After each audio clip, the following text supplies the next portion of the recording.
کبھی کبھی انسان اپنے خوابوں کی تکمیل کے لیے ایک ایسے گھر میں قدم رکھ دیتا ہے جہاں خواب نہیں صرف حکم چلتا ہے، اور پھر وہی خواب اس کے لیے ایک جنگ بن جاتا ہے۔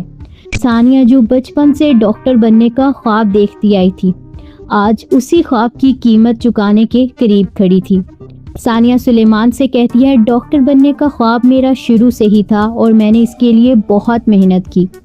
اس کے بعد گھر کے اندر ایک عام سا منظر تھا، سب لوگ کھانے کی میز پر بیٹھے تھے، لیکن ماحول میں عجیب سا دباؤ تھا۔ سلیمان کی والدہ اچانک کہتی ہیں، اب کچن ثانیہ اور منہا ہی سنبھالیں گی۔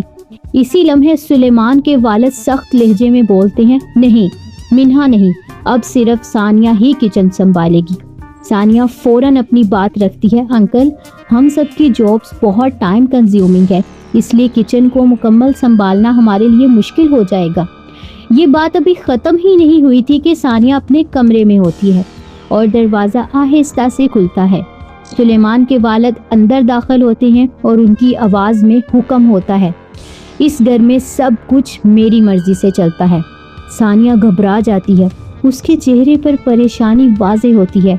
وہ سلیمان کے پاس جاتی ہے اور کہتی ہے، مجھے سمجھ نہیں آ رہی میں اس گھر کے ڈرامے کیسے ہینڈل کروں گی۔ سلیمان ہلکی سی مسکراہٹ کے ساتھ جواب دیتا ہے، ہیرو سے شادی کی ہے تو تھوڑا سا ڈرامہ تو کھیلنا ہی پڑے گا۔ لیکن یہ مذاق زیادہ دیر نہیں چلتا۔ ثانیہ دوبارہ ہمت جمع کرتی ہے اور سلیمان کے والد کے سامنے کھڑی ہو کر کہتی ہے، آپ میرا کیریئر کنٹرول نہیں کر سکتے انکل۔ اور پھر وہ فیصلہ سناتی ہے، میں اپنی ریزیڈنسی ڈاکٹر ربینہ کے ہاسپٹل میں ہی کروں گی۔ یہ سن کر سلیمان کے والد کا چہرہ سخت ہو جاتا ہے اور وہ دھمکی دیتے ہیں، بیٹا اگر تم نے ایسا کیا تو میں تمہارا لائسنس کینسل کر دوں گا۔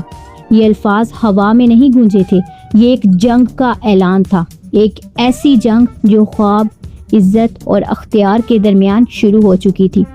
لیکن اس سب کے بیچ سب سے بڑا سوال یہ تھا، کیا ثانیہ اپنے خوابوں کو بچا پائے گی یا اس گھر کے اصول اس کی پہچان بدل دیں گے؟ ثانیہ کی سب سے بڑی طاقت اس کا خواب تھا اور سب سے بڑی کمزوری وہ گھر تھا جس میں وہ داخل ہو چکی تھی۔ ثانیہ اپنے کیریئر کے لیے مضبوط کھڑی رہتی ہے اور ڈاکٹر بننے کے خواب سے پیچھے نہیں ہٹتی۔ اس کی ایک مثال وہ لمحہ ہے جہاں وہ واضح کرتی ہے کہ وہ اپنی ریزیڈنسی ڈاکٹر ربینہ کے ہاسپٹل میں ہی کرے گی، چاہے گھر والے کچھ بھی کہیں۔ اور یہی وہ منظر ہے جو کہ اس ڈرامے میں لوگوں کو پسند آیا، جبکہ گھر کا سخت کنٹرول اور سلیمان کے والد کی دھمکی آمیز سوچ اس کی زندگی کو دباؤ میں ڈال دیتی ہے۔ اس کی واضح مثال وہ ہے جب وہ کہتے ہیں کہ اس گھر میں سب میری مرضی سے چلتا ہے اور بعد میں لائسنس کینسل کرنے کی دھمکی دیتے ہیں، اور یہی وہ پہلو ہے جو کہ لوگوں کو انتہائی برا لگتا ہے۔ تو آپ کو یہ پرومو کیسا لگا ہمیں کمنٹس میں ضرور بتائیں۔